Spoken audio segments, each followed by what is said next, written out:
Hello প্রিয় বন্ধুগণ, আশা করতেছি সবাই ভালো আছেন। আমি মতিউর আবারও চলে আসলাম আপনাদের মাঝে একটি গ্রামীণ হাট বাজারের ভিডিও নিয়ে। তো প্রিয় বন্ধুগণ, ভিডিওটি যদি আপনাদের কাছে ভালো লাগে তাহলে সবার মাঝে ছড়িয়ে ছিটিয়ে দিয়ে ভালোবাসাতে পাশে থাকবেন। ধন্যবাদ জানাই সবাইকে।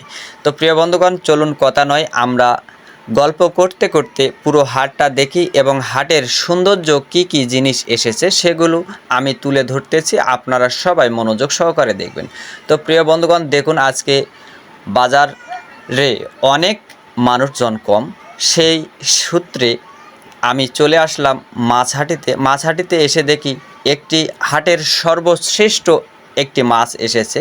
মাছটির ওজন সর্বোচ্চ 8.5 কেজি, 360 টাকা দরে বিক্রি হইতেছে। বাজারে মাছের আমদানি কম থাকায় আজকে মাছের বাজার একটু চড়াও। সে কারণে আমি এই মাছটা যেহেতু দেখেছি এবং আমার কাছে পছন্দ লেগেছে, আমি মাছটি কিনে নিয়ে বাসায় যাইতেছি। ধন্যবাদ সবাইকে।